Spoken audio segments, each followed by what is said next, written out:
Fashion designer എന്ന നിങ്ങളുടെ സ്വപ്നം യാഥാർത്ഥ്യമാക്കൂ. ഭാവി സുരക്ഷിതമാക്കൂ. കൂടുതൽ വിവരങ്ങൾക്ക് ഓഫീസുമായി ബന്ധപ്പെടുക. Oyak tower, Nilambur road, Wandoor. Branch Kalikavu. Oyak, transforming dream into reality.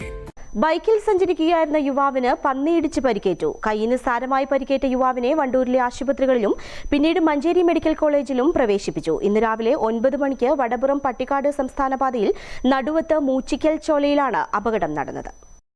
KSEB കരാർ ജീവനക്കാരനായ വണ്ടൂർ ചെട്ടിയാർമൽ പള്ളിപ്പറമ്പിൽ ഫൈസൽ ജോലിസ്ഥലമായ മമ്പാടിലേക്ക് പോകുന്നിടെയാണ് കാട്ടുപന്നി ആക്രമിച്ചത്. റോഡിന് കുറുകെ ചാടിയ 2 പന്നികൾ ഒന്ന് കുത്തിമറിച്ചിടുകയായിരുന്നു. തുടർന്ന് ആളുകൾ ഓടിയെത്തി ഇയാളെ വണ്ടൂർ താലൂക്ക് ആശുപത്രിയിലും പിന്നീട് സ്വകാര്യ ആശുപത്രിയിലും അവിടെ നിന്നും മഞ്ചേരി മെഡിക്കൽ കോളേജിലും പ്രവേശിപ്പിക്കുകയായിരുന്നു. ഇടത് കൈക്ക് സാരമായി പരിക്കേൽക്കുകയും ശരീരത്തിൽ പലയിടങ്ങളിലായി മുറിവുകൾ ഏറ്റിട്ടുമുണ്ട്. ഹെൽമറ്റ് ധരിച്ചതിനാൽ തലയ്ക്ക് പരിക്കേൽക്കാതെ രക്ഷപ്പെട്ടു. മോട്ടോർ ബൈക്ക് പൂർണ്ണമായും തകർന്നിട്ടുണ്ട്. മേഖലയിൽ കാട്ടുപന്നി ആക്രമണം പതിവാകുകയാണ്. ചെട്ടിയാർമൽ സ്വദേശിയായ പൊത്തങ്ങോടൻ നൌഷാദ് കഴിഞ്ഞ മാസം 22-ന് സമാന രീതിയിൽ കാട്ടുപന്നി ആക്രമിച്ചതിനെ തുടർന്ന് മരണപ്പെട്ടിരുന്നു. പിന്നെ സംഭവം നടന്നെന്താ വെച്ച് കഴിഞ്ഞാല് ഞാൻ രാവിലെ ഡ്യൂട്ടിക്ക് പോവാണ്. രാവിലെ ഡ്യൂട്ടിക്ക് എനിക്ക് മമ്പാടാണ് ഡ്യൂട്ടി.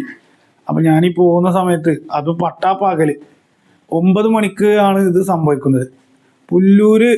വണ്ടൂര് പുല്ലൂര് വളവുണ്ട്. ആ വളവ് കഴിഞ്ഞ് നമ്മൾ ആതാസ് റെസ്റ്റോറൻറ്റിൻ്റെ അടുത്തേക്ക് എത്തുന്നതിൻ്റെ കുറച്ച് മുന്നായിട്ടൊരു ചെറിയൊരു ഗ്യാപ്പ്.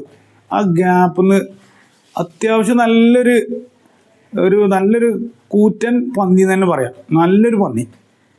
2 പന്നികളുണ്ടായിരുന്നു. ഈ 2 പന്നിയിൽ ഒരു പന്നിയാണ് എന്നെ അടിച്ചിട്ടത്.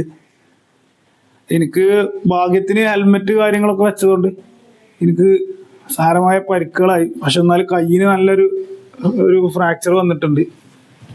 അപ്പോൾ ഇവിടെ പറയാനുള്ളത് എന്താ വെച്ച് കഴിഞ്ഞാൽ എനിക്ക് അധികൃതർ ഇതിന് നല്ലൊരു തക്കതായ തീരുമാനങ്ങൾ എടുക്കണം. പിന്നെ പകല് സമയത്ത് എല്ലാവരും ശ്രദ്ധിക്കുക. News bureau, Wandoor. സ്വന്തം ഹൈസ്പീഡ് ഇന്റർനെറ്റ്, നമ്മുടെ സ്വന്തം ഇന്റർനെറ്റ്.